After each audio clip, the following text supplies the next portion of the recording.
platforms, ladies and gentlemen. We're pinging all the platforms right now. Make sure everyone is here for this. Everyone is here for this.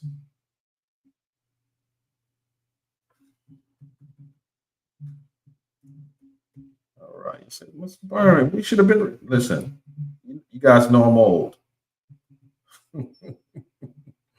Okay, here we go. Here we go. Here we go.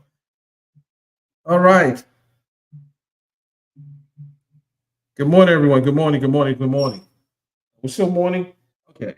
In any event, ladies and gentlemen, without any further ado, I want to bring up the woman responsible for the successful protest in Atlanta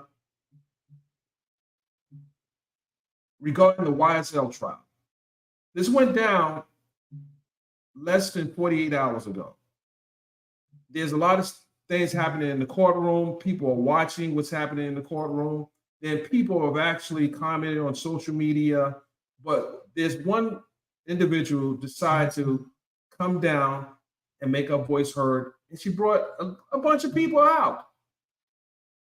And I want to talk to her, ladies and gentlemen, because putting on an event like this is not easy.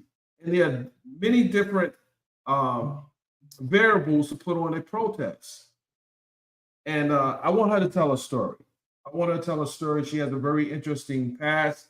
And I first and foremost, anytime you have people that actually put in the work, you got to listen to them. Ladies and gentlemen, without any further ado, let me bring up the incredible, the extraordinary Empress Fox. Hello. What's going on? What's happening? Well, how are you this morning? I'm doing good. I mean, listen, I should have been out there with you, but I'm a reporter, so I should have still been out there with you. No, Okay, I mean, no. Talking. I'll let you know. That's not the last time people gonna see us. So we got more opportunity. I love that. I love that. So first and foremost, ladies and gentlemen, please in the comment section, please welcome my guest, Empress Fox. I saw the protest online because I had a prior engagement, but I did see what you did out there, and I want to commend you because it took courage. In light of everything that we know, how protesting anything that involves the criminal justice system, it can get kind of sticky, so to speak. Mm-hmm. But you definitely set a precedent for this trial, how people are viewing it, and I want to commend you for that. Thank you. I appreciate it. First and foremost, how are you feeling? I'm still a little tired because I drove there, and about 6 hours after the protest, I drove back to Chicago.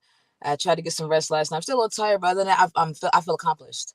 I feel accomplished. So the tired is worthy. And I saw the welcome you received by not only the citizens in Fulton County, but the family members and attorneys. Some of the attorneys that actually had commented regarding you doing this. Absolutely. How does that make you feel? Like I made an impact. Like nothing was in vain, and that people are seeing it and people are now actively wanting to be involved. When I saw the attorneys be able to stop and even say anything, I thought maybe they may keep walking, but they stopped and said a few words, and that made that much more of a difference because the people wanted to hear what they had to say. And they may not have been able to talk about the case, obviously, but they were able to speak and say thank you. And a lot of people were worried about protesting. So a lot of things that transpired was actually able to calm people's mind down and say, okay, we can do this. We can fight. We don't have to be afraid. So yeah. Do you think that's one of the reasons why a protest hadn't happened prior to you coming and putting boots on the ground in Atlanta? I think, let me get my words correct. I think that some people may have saw what I saw, and when you go to Georgia's website and try to get it's not a lot of information out there for you to understand what all you may need for a protest, right?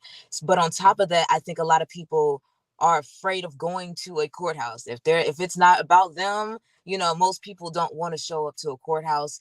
And a lot of people did have fears because they saw how Atlanta treated the protesters for Cop City and the other protests that have happened. And they didn't like the way that the police interacted with them. So what I did when I was setting everything up, I went down to South, literally drove down to Atlanta and went to City Hall to make sure that I had everything that I needed. And in doing that, they let me know, because we're protesting, that's our First Amendment right, and they can't issue a permit for a protest. Right. Right. And But you were trying to do you were trying to stay within the boundaries of right, I wanted the to make everybody was safe, and I wanted to make sure that everybody knew that they were safe, because there was a lot of the reserve from a lot of people. They're like, y'all gonna go to jail, the police gonna come like, and all, and it wasn't that, because in me contacting the Special Events Center of Georgia, they put me in contact with the captain at the APD. They put me in contact with the person that's over the Fulton County Courthouse. They CC'd like 15 different people on the email, so I was able to make sure that we were good. They sectioned off a corner for us. They didn't bother us, and I just want people to know moving forward. wait, hold on. They sectioned off a corner for you? Wait a minute. Wait a minute. I have to go there. Because I've covered many protests. When you protest, and they tell you how to protest, then it almost feels like they control your protest. All right. But it's, so let me explain that. So we were going to be on the front of the courthouse, because I have been protesting out there 4 or 5 times already. I came from Chicago for the past 2.5 months down there, and I was out there by myself, essentially protesting outside the courthouse. Now, they didn't say anything, right?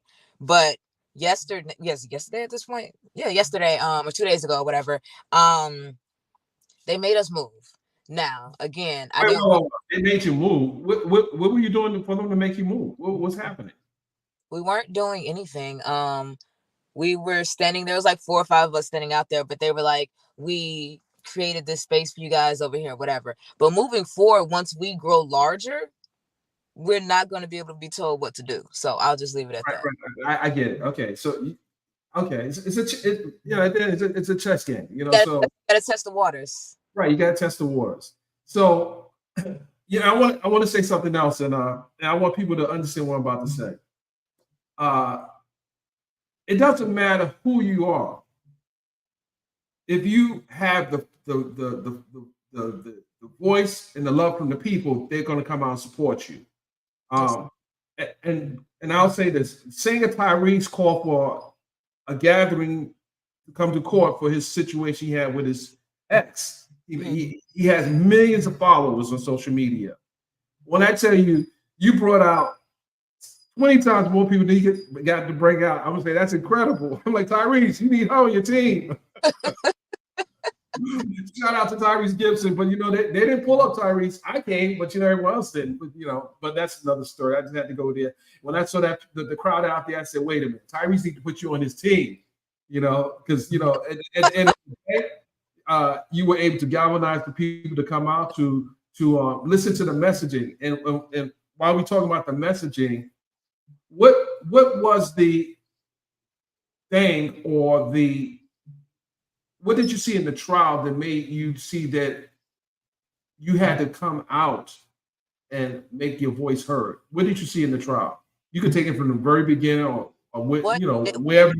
What haven't we seen, right? What haven't we seen in this? I'd like to call this a mock trial. I don't know what's taking place, but as far as what made me want to make a difference is when I first started watching this case back in December, November last year, I was like, in the press release when Fonnie came out and did her whole thing, and I got this many recalls, I was like, oh wow, they're guilty, right in my head, right?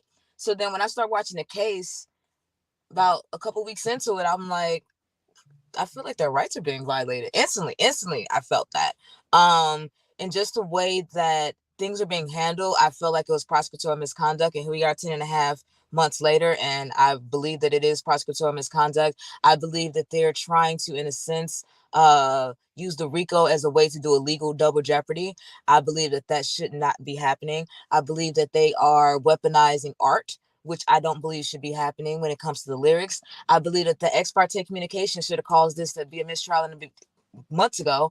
And I also feel like when you see things with those curative jury instructions, and about all, various court cases, but here we are, we're 10.5 months in. They claim we have about 6 more months to go, and we already have 22 jury instructions on top of the 100 and something overt acts and all this. There's no way that this can be a fair trial, and therefore I feel like that's why I feel like it needs to stop, because we're at this point wasting the jury's time and wasting taxpayer dollars. And here we are, they can't even go over other cases of current things that have happened because we're over here talking about stuff that happened 10 years ago. So I feel like Fonnie Willis needs to open her eyes and bow out. You talk about art. You are an artist as well. I saw you your performance. Very good. You're very talented. You come up with creative words in your music. When you see that a detective or several detectives have gotten onto the stand and talk about their interpretation of our culture and their explanation of how they have the understanding of our culture, what do you say to that? I say, just because you've seen it doesn't mean that you know. If you haven't lived it, if you're not a rapper, if you can't infiltrate something and just think that you know. That's what I'll say. Young Thug, as well as the other defendants, have been sitting in various county jails for close to 2 years, if not longer. Over 900 days. I'm sorry? Over 900 days. Right. So, with that said, there was a mistrial triggered most recently with the evidence presented to Wooney Lee. Mm-hmm. I now know that there will be a continuation of the trial starting on Tuesday with more evidentiary discussions tomorrow morning. Trial is out, huh? Is that what we believe at that point? If we're going back and we're doing the evidence and all, that means that the mistrial is not happening, correct? Right. That's what I can glean from it. Now, what happens tomorrow may change depending upon what a lawyer's file in the defense attorney's file based on what has occurred. I'm also waiting to see what the judge. She has to put a ruling on the record because Attorney Westmoreland made a request on the record of a mistrial without prejudice. So that too had to be addressed in open court. If they proceed without addressing that, that's going to concern the public because this, we're in the cliffhangers of sorts. Yeah, and that's what I said on Friday. I said at this point we don't know, because people were asking, was I still going to do the protest because we weren't in court? I said absolutely, that's the best time to do it because it's showing the continuation of the misconduct that I speak of. It's showing suddenly the cameras break and we don't know what the heck is happening, and there's no court the next day and everybody was left stuck. And the fact that it's streamed to the public and there's millions of people watching, and Fulton County continues to work in the capacity that they're working, that's a problem. Well, fair disclosure, I was right there in front of the sergeant when he said that there's no more court today, and I said, "Are you serious?" That was me. Are you serious? I looked at him. I said, "Are you?" I thought he was trying to punk us because we all in the hallway waiting, and I was number one on the sheet. So I said, "Are you serious?" And he said, "I'm serious." And looked at me and I said, "You look serious." Because I heard they were only letting 8 people when outside of the media, but 8 public in at a time that day, or they were attempting to, and then it just kind of all just fizzled, and here we are. Well, once the judge and the way, let me paint a picture for you. Okay. They were waiting for the last attorney to show up to court, so that gave us, the members of the press and the public, a reason to believe that there was going to be something taking place in the public. And that was Attorney D. Williams. So she walked in, they said, the judge is waiting for you. So when she walked in, I'm already, getting my bags ready to walk in there. And then we waiting for about another 20 minutes. He comes back out and says, court is adjourned. But none of the lawyers walk out. So this is not an ex parte because all the lawyers involved, but right. This felt like an ex parte for the public. Right. And it was just, we all were watching. And I think Whitaker came on the screen for all of 4 seconds and then it just went black. Okay, so we were out. We're still outside. But I don't know the backstory is I was actually the first one in the court originally. That's how I got a shot of Young Thug when that picture that's up. Okay, that makes sense. So I got there early. So I kind of scooped everyone. Shout outs to me getting up early, traveling almost an hour, but that's another story for another day. But I got that shot.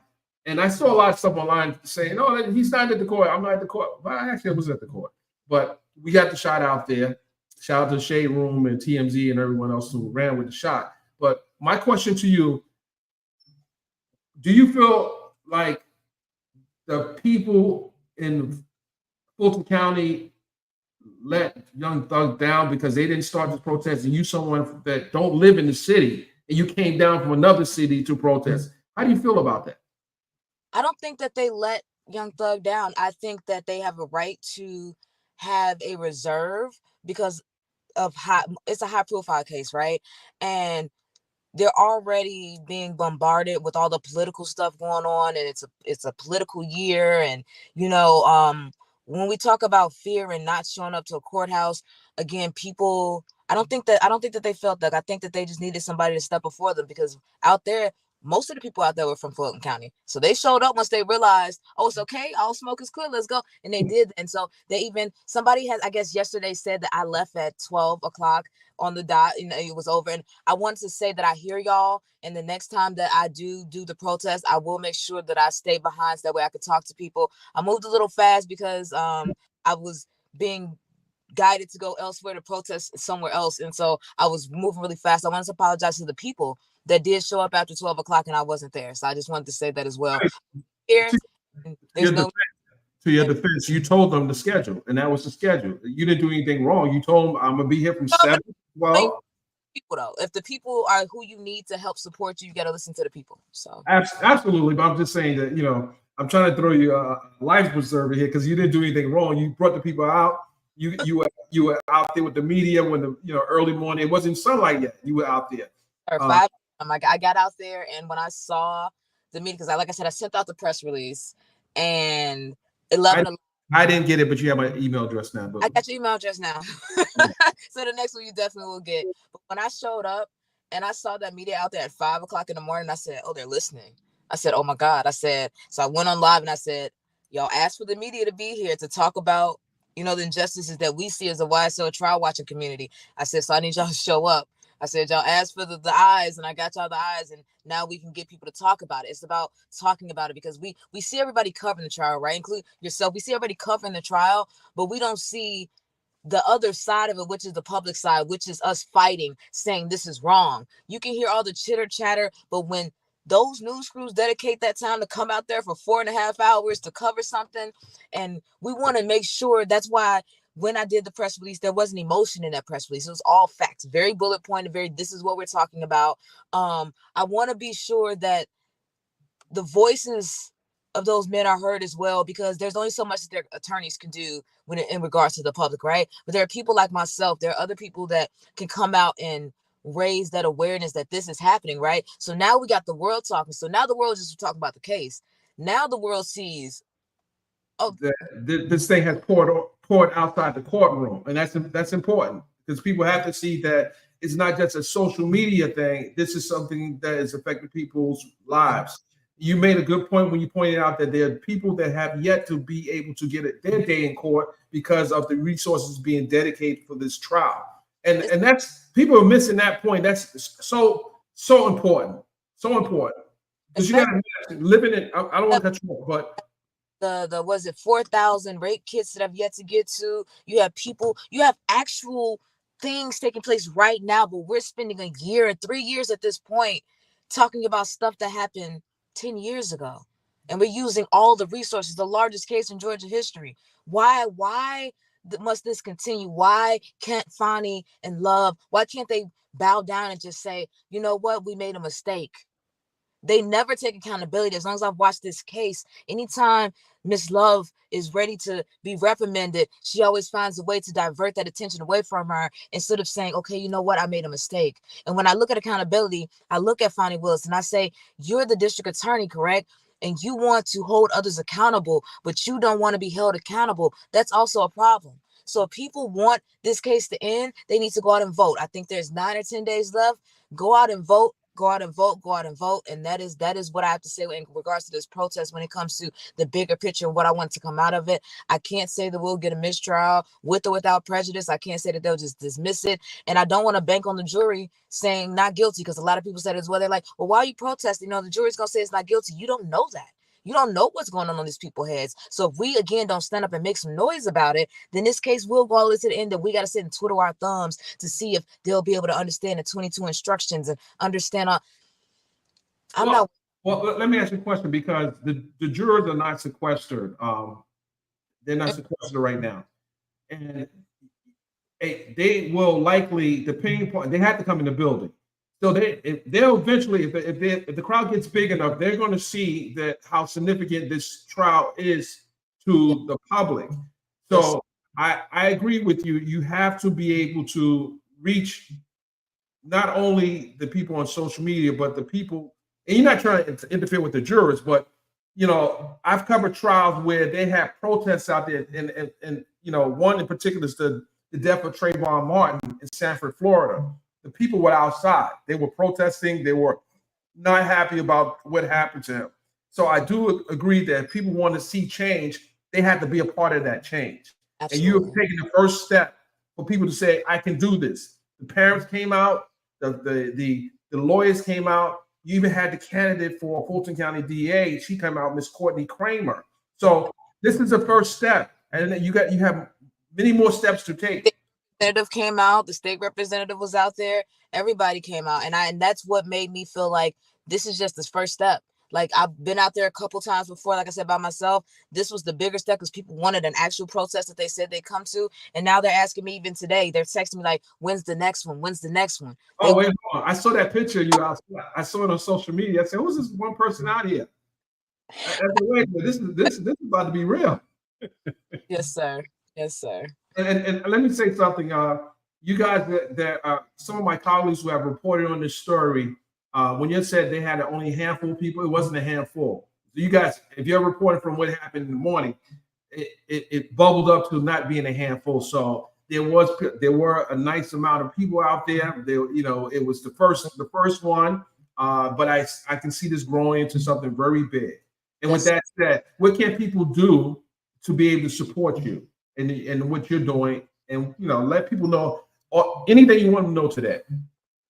I would say follow me on social media, most likely on Twitter. I'm active on all the social media channels, but Twitter is my hub, or X, I'm sorry, is my hub. You can find me at I am Empress Fox. All social media is I am Empress Fox. You guys can, especially when it comes to this protest, if you guys can hashtag in the YSL trial, that's how digitally we can amplify the words, and you can say your piece and then hashtag in the YSL trial. You can fan art, whatever we can do to continue to get that amplification of what's taking place. Make sure y'all bullet point. People like bullet points. Make sure y'all bullet point and say this is what's going on. And so Empress, I'm typing it in the header right now. So what is your okay, it's I am. I'm typing this. How people can find you? I am Empress Fox. Yes, sir.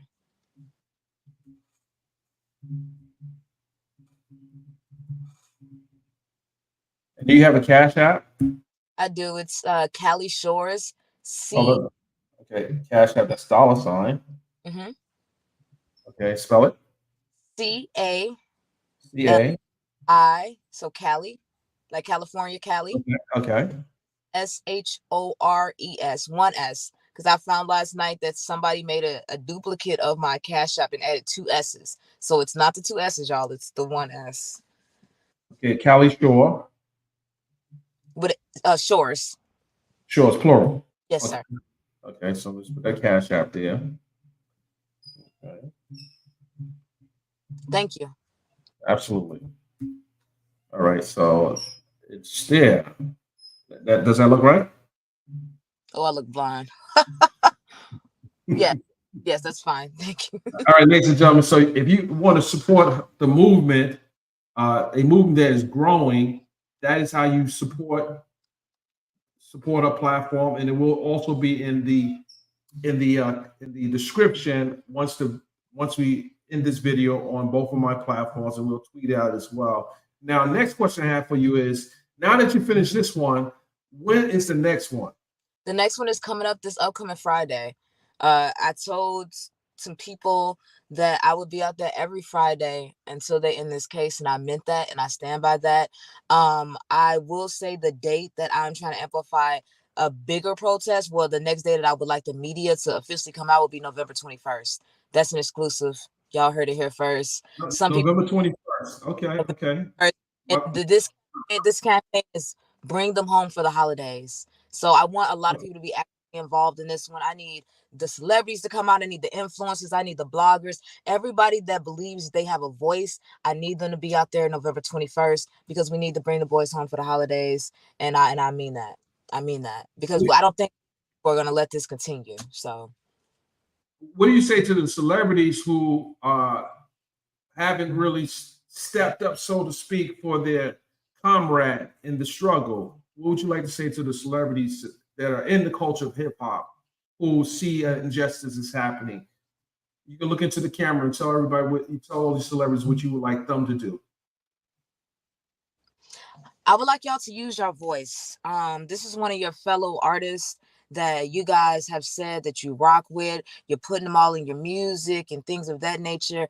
I've seen some of you guys come to the courthouse, but when it comes to protesting, when it comes to making your voice heard, when it comes to having such a platform that you guys have, I really believe that you guys don't see that this case does affect you guys in the long run when it comes to artistic expression. I feel like this case will eventually become case law, and it's a lot of lyrics being used in this case. And I think that your voices matter just as much as my little voice matters. Your voice matters even more to stand up for his rights, but stand up for his rights and their rights is standing up for your rights. So I believe that you guys need to come out.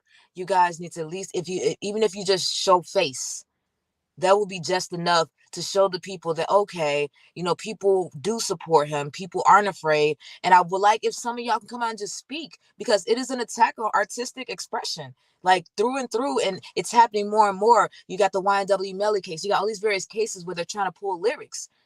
We have to say something now, because then when does it stop? So I need you guys to use your voice and amplify that. We won't let that be a thing. So, and I mean that there's a bill going in called the rap bill. I haven't fully delved into it, but I did meet the woman that helped formulate that bill to go to Congress so that nobody can use evidence of lyrics against you. So I want to really fight for that.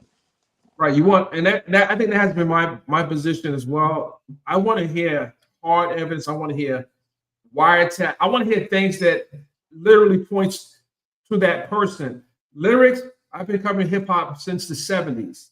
Well, I've been on hip hop since the 70s, but I've been covering various artists, big name artists, small name artists. So I've been a part of the culture. So when I hear testimony of rap lyrics and the interpretation, it has to align with what I know as the professional who have written tons of hip hop publications, who the detectives have probably read. But we want to make sure it is aligned with the crimes that you are charging these people with. If it doesn't, then we have, if the rap doesn't fit, you must acquit. You must acquit. What you said. Absolutely. I agree. So I commend you once again, Miss Fox. It takes a lot to do what you do. It takes courage. I've seen what happens at protests. I was literally at a protest in Ferguson, Missouri, when Michael Brown was killed.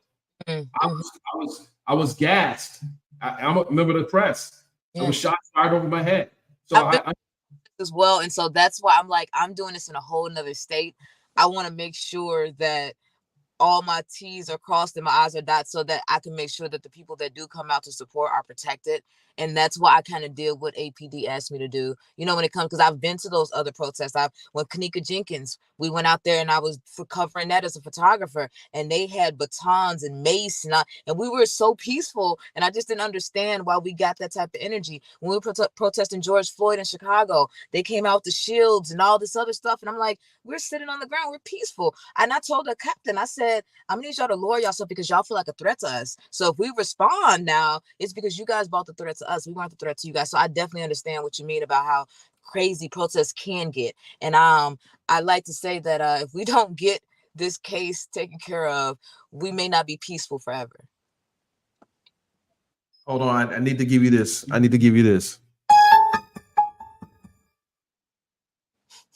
gonna leave it on that note. I'm gonna leave it on that note. Absolutely. Thank you so much for having me. Empress Fox, I thank you. I appreciate you for coming in. And you could be doing anything else, but you're sitting here, with me today, talking about what's to come in this never-ending. Next Friday, I will be out there. Next Friday, this upcoming Friday, I will be there. I will be there. I will be there. So I get the invite this time. you get the invite. Please come out. Let's get some stuff handled. Actually, wait. That's not the 31st, is it? Am I tripping? Sorry. No, 21st. Well, make sure the court is open because I know people leave early. The court should be open. I was gonna say this upcoming Friday. I don't know if that's Halloween, but I've been saying it that date, but I don't know if that's actual the 31st. Because the 31st. We got to look at it. I have to pull my calendar up, but we have the dates, and if it changes, you'll send an email out, and we'll share it. You just keep us updated with the flyers and so forth. Absolutely. We'll post it on our page and make sure everyone deserves a voice to be heard. And once again, keep doing what you're doing. And reach out. If I can lend any of my resources, I'll do what I can do. I'm also a member of the press. So I have to, I'm in the middle. I haven't taken a position one way or the other than don't use rap lyrics unless rap lyrics leads you to the crime. And if that doesn't really lead you to the crime, don't use them. And that's my position. Again, thank you so much for having me. I appreciate you for reaching out. And next Friday, this Friday coming up, every Friday, but this Friday, I will be out in Atlanta. Like, I do come down from Chicago, so I do make the drive, but it's worth it. And I know that it's not in vain, and I know that we can make a change. So again, thank you for having me. Hold on. You making drives out? What about how much is the ticket for you to travel? 300 round trip. 300 round trip. Well, let's see if we can do something about getting you some flights out here so you can be okay. Ladies and gentlemen, you're watching this. She shouldn't have to drive to protest in the county that she doesn't live in. You guys can help her with the flights, especially, I don't know what platforms you go on, but if they can't buy you a flight ticket, you're in the wrong platform. I'm not a content creator. I'm just kind of here. So I guess at this point, people want me to build up my own platforms and stuff like that. So right now I do have YouTube, but I haven't really created content. So I don't have that support, but I do now on Twitter. Twitter has let me know last night that they fully support. So hopefully moving forward, things look a little different, but you got to start somewhere, right? Yes. Ladies and gentlemen, if you're going to support this video on my platform, please don't hit my Cash App, hit her Cash App and support her. Just send whatever love you can send today to her. Don't send it to me. Make sure you guys are putting your resources to her today.